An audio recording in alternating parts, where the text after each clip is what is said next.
DiJonai Carrington clotheslined Sophie Cunningham, got ejected, and then posted white privilege like she did nothing wrong. So Caitlyn Clark did the only thing that made sense. She went out and broke 14 WNBA records in one single game. Not one, not two, 14. By the end of the night, the Chicago Sky didn't just lose a basketball game. They watched history get rewritten right in front of them. Stick around because I'm breaking down every single record and the last two shared between Clark and Kelsey Mitchell. A perfect revenge to defend Sophie Cunningham. This is the story of how a dirty foul turned into the most historic backcourt performance the WNBA has ever seen. Let me know down in the comments below if you support Sophie, Caitlyn, and the Indiana Fever. Sophie Cunningham is streaking down the floor, nothing but open court in front of her, ball in her hands, layup wide open. Then out of nowhere, Carrington's left arm comes across her neck like a clothesline. No hand on the ball, no attempt to play defense, just contact straight to the head.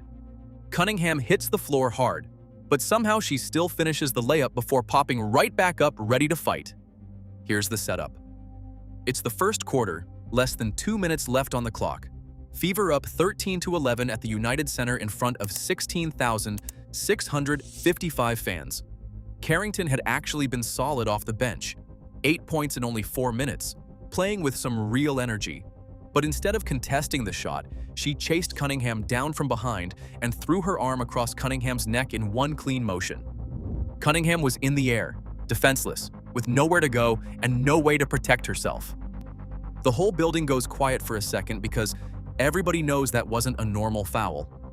Cunningham jumps up immediately and gets in Carrington's face, and it turns into a shoving match before Michaela Timpson and the security team jump in to break it up. While all that's happening, the referees head to the monitor to review the contact frame by frame, and the arena just sits there waiting. When the refs come back, they upgrade the call to a flagrant 2.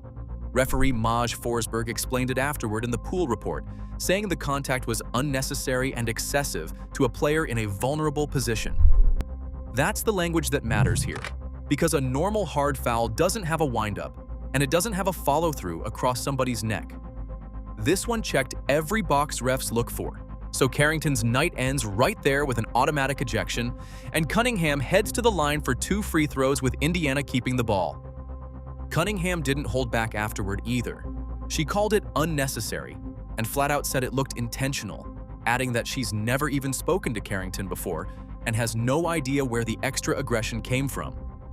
Her tone starts almost confused, like she's trying to make sense of it, and by the end she's just annoyed, basically saying if Carrington wanted attention, she got it. Tyler Marsh, the Sky's head coach, saw it completely different in the moment.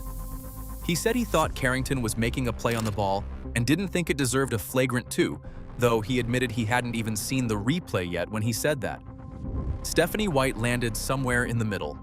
She agreed the flagrant 2 was the right call, but she also defended Carrington's competitive streak, saying she didn't think Carrington meant to catch her across the neck like that, and reminding everyone that Carrington plays hard against everybody, not just Indiana. None of that is what people are still talking about, though. What blew this up is what Carrington posted right after getting tossed. She put up white privilege in all caps on Threads and tagged the Fever's account directly. Then later she posted August 23rd on Twitter with a smiling emoji, pointing straight at the next matchup between these two teams. Cunningham shut that down fast, saying this had nothing to do with race and pointing out she got ejected for the same thing last year and owned up to it then too. So now you've got a flagrant foul, an ejection, and a social post turning one moment into a full storyline. And that's exactly where Indiana decided to stop talking and start playing. Nobody in WNBA history has ever done to a team what Caitlyn Clark did to Chicago on August 8th. Not once, not even close. By the time the final buzzer sounded, Clark had 11 records to her own name, Kelsey Mitchell had 1, and the two of them shared 2 more together. 14 total records in a single basketball game, which is the kind of number that doesn't even sound real until you start walking through it one by one. Start with the 25-10-5 game. Clark finished with 26 points, 11 assists, and 5 three-pointers, and that combination, 25 points, 10 assists, 5 threes, is now the 8th time she's done it in her career. Here's what makes that insane. Every other player in WNBA history, combined, across every season the league has ever played, has only hit that combination 4 times total. Clark has doubled the entire rest of the league by herself. Then there's the single-season record. This was Clark's 6th game this year with 25-plus points and 10-plus assists, which breaks her own record from 2024. The rest of the league combined has only 3 such games in all of 2026. So Clark isn't just ahead of the field, she's ahead of the entire field added together, twice over. Career-wise, this was Clark's 12th game with 25 points and 10 assists, and she's done it in just 81 games played. Compare that to Sabrina Ionescu, who has 6 of these in 201 games, or Diana Taurasi, who has 3 in 565 games.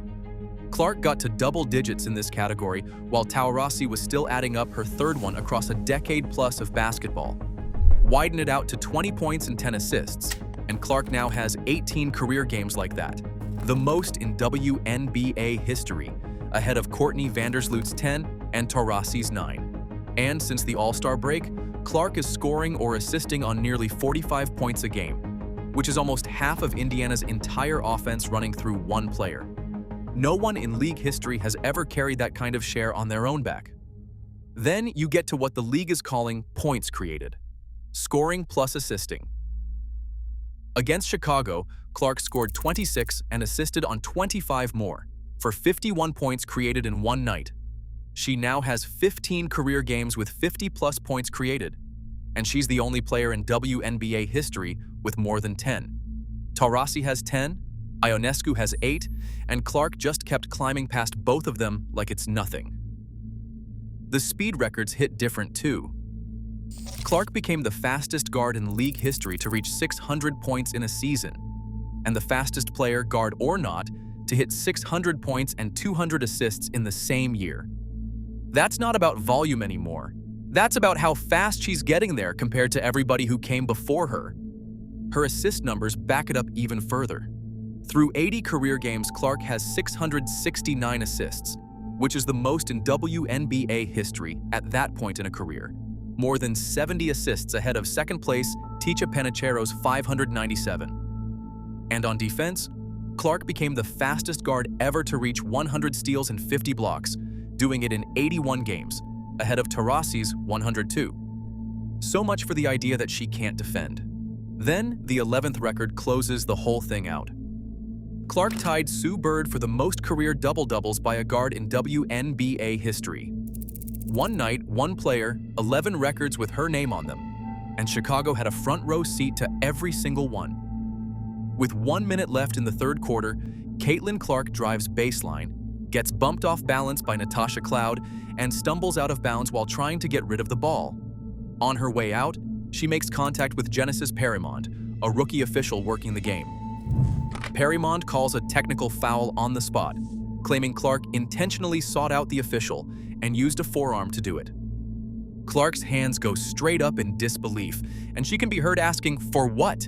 clearly stunned that this is somehow being read as intentional. Fans in the arena and watching at home start counting in real time because everybody knows what number this technical actually is. This is Clark's 8th technical foul of the season, and under WNBA rules, an 8th technical comes with an automatic 1-game suspension and a $1,500 fine. Every 2 after that, the 10th, the 12th, and so on, trigger another suspension on top of it. So this isn't just a random foul call anymore. This is Clark potentially sitting out the Fever's next game, a nationally televised matchup against the Liberty on ESPN just 3 days later. Stephanie White wasn't having any of it in the press conference afterward. She got her own technical for arguing the call, and she didn't hide what she said to get it, admitting flat out her tech was for yelling, "That's bullshit," at the official, even though she'd been hearing worse language on the court the entire game. White called it a bad call point blank, describing it as incidental contact from a player flying out of control, not some deliberate forearm shove. Clark backed that up with Holly Rowe postgame, saying she'd already watched the replay herself and it wasn't intentional, and then she added she was hoping the league would rescind it. When asked if the team planned to appeal, Clark cut in before White could even answer and said, "It's already appealed," which tells you she wasn't exactly worried. Here's the timeline. The foul gets called with just over a minute left in the third. Fever GM. Amber Cox files the appeal almost immediately, reportedly before players even made it to the locker room for interviews. Reporter Scott Agnes tracked the whole thing and pointed out the league rescinded the technical just 140 minutes after it happened, which is about 2 hours and 20 minutes total. Agnes flat out said that turnaround has to be some kind of record for how fast the WNBA corrected itself. Out of 162 technicals called all season, the league had only rescinded 5 of them before this one. So getting reversed in under 2.5 hours is not normal. It's the league moving fast because of exactly who was involved. Now put that next to what happened with Carrington. A referee crew looked at a full clothesline to Sophie Cunningham's neck, upgraded it to a flagrant 2 on the spot, and that part everyone agrees was the right call. But when it comes to actual discipline afterward, there was no matching urgency, no same-day fine, no announcement anywhere close to 140 minutes. Clark bumps into an official by accident while stumbling out of bounds, and the league fixes it before she's even done with media. Carrington clotheslines a player and posts "white privilege" afterward, and the response takes its time. Clark ends the night still sitting at 7 technicals, fully cleared, fully eligible for Tuesday's game against New York. The suspension threat is gone completely. And with that hanging over nobody anymore, Clark's real night, the one that ends up rewriting the record book, is just getting started. If you're fired up for Caitlyn, Sophie, and the Indiana Fever, don't forget to comment below and drop this video a like. While everybody's eyes were locked on Clark, Kelsey Mitchell was quietly stacking up her own piece of history right next to her. Mitchell finished the night with 27 points on 11 of 22 shooting, and for most of the game, nobody was even talking about the streak she was sitting on. Then the number hit, and people realized what they'd just watched. 16 straight games with 20-plus points. That's a new WNBA single-season record, breaking the old mark of 15 set by Aja Wilson. No one else in league history has ever strung together that many 20-point nights in one season, and Mitchell did it while playing next to the most talked-about player in the sport without stealing a single headline until the box score came out. What makes Mitchell and Clark so hard to deal with is how different their games actually are.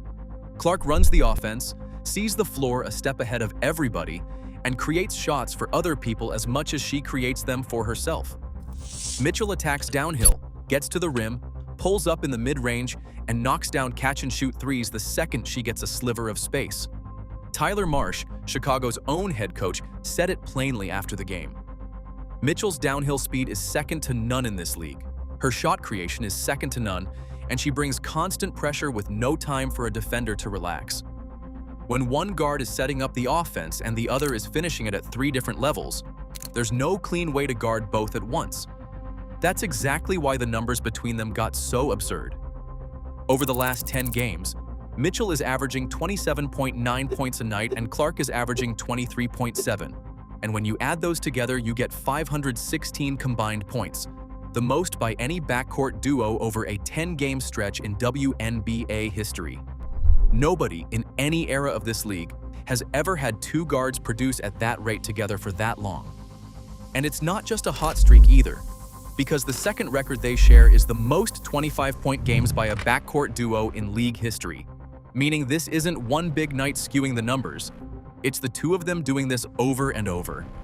Go back to why this game mattered so much in the first place. Every point Mitchell and Clark put up came against the exact team that put Sophie Cunningham on the floor with a clothesline to the neck just innings earlier in the same game. There's no version of this where Indiana needed to throw a punchback or start something physical.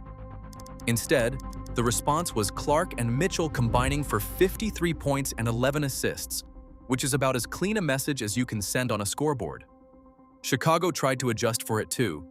The Sky started trapping and hedging hard on Clark, sending extra bodies at her the second she touched the ball, daring anybody else on the floor to beat them instead.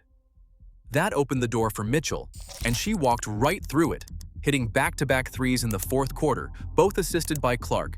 right as Chicago cut the lead down to a one-possession game. Every time the Sky loaded up on Clark, Mitchell made them pay for it.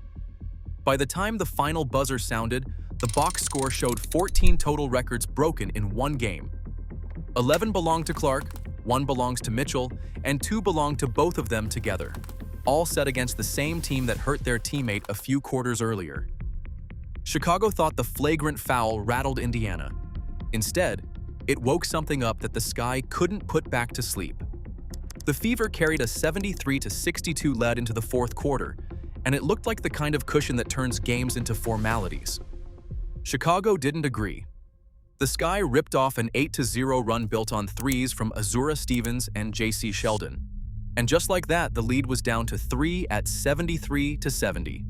Indiana called timeout, and Clark answered right back with a 3 of her own at the 7:23 mark to push it to 76-70.